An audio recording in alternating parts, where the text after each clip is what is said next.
27 अक्टूबर की DGISI और DGISPR की प्रेस कॉन्फ्रेंस के बारे में असद अली तूर का कहना था कि इमरान खान अरशद शरीफ की मौत से सियासी फायदा हासिल करना चाहते थे और लॉन्ग मार्च में मजमूम इरादे रखते थे, इसलिए प्रेस कॉन्फ्रेंस के जरिए इमरान खान को शट अप कॉल दी गई है।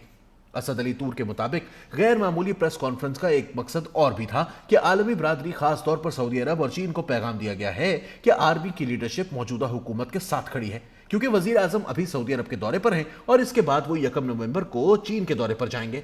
पाकिस्तान ने दोनों दोस्त ममालिक से कर्जा लेकर रखा है और अब इन कर्जों के रीशेड्यूल होने का वक्त आ चुका है। अगर इन ममालिक को मौजूदा हुकूमत के जाने का खदशा पैदा हुआ तो हो सकता है वो पाकिस्तान का कर्जा रीशेड्यूल होने में मुश्किलात पैदा करें। प्रेस कॉन्फ्रेंस के बाद तहरीक इंसाफ वालों की टोन में वाज़ेह फर्क देखने को मिला है। फवाद चौधरी ने कहा है कि हम आर्मी लीडरशिप को मीर जाफर और मीर सादिक नहीं कह रहे थे, बल्कि हम अपने लोटों को ये अलकाबात दे रहे थे।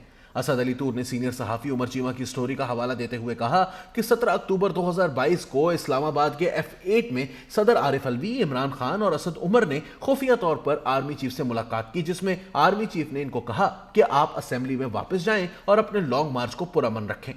इमरान खान के लॉन्ग मार्च के बारे में असद अली तूर का कहना था कि इमरान खान सियासी मिसकैलकुलेशन का शिकार हो गए हैं और अपनी इन गलतियों की वजह से वो सियासी मौत मर सकते हैं। इनका मजीद ये कहना था कि अगर इमरान खान इल्जामात लगाने से बाज ना आए और अपना रवैया ना बदला तो इनको इस्लामाबाद पहुंचने से पहले ही गिरफ्तार कर लिया जाएगा। इमरान खान गुज़िश्ता कुछ दिनों से अपनी तकरीर में जिन दो शख्सियात को मिस्टर एक्स और मिस्टर वाई के नाम से याद करते आ रहे थे, इनको तनकीद का निशाना बना रहे थे, लाहौर में इनके नाम बिलाखिर जाहिर कर दिए हैं।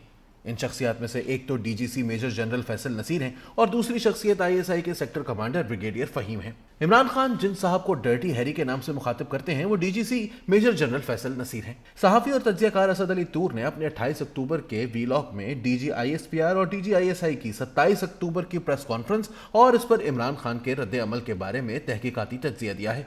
इन्होंने इमरान खान के लॉन्ग मार्च के बारे में भी कुछ हक़ाइक़ से पर्दा उठाया है। असद अली तूर का कहना था कि ऐसा पहली दफा नहीं हुआ कि DGC के ओहदे को तनकीद का निशाना बनाया गया हो।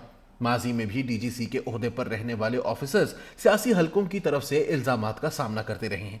मिसाल के तौर पर फैज हमीद और इरफान मलिक माजी में मुतनाज़ा DGC रहे हैं। असद अली तूर ने इसकी वजह बताते हुए कहा कि DGC मुल्क में सियासी जमातों और दीगर सियासी अमूर को देख रहे होते हैं, इसलिए वो DGISI से ज्यादा आर्मी चीफ के करीब समझे जाते हैं।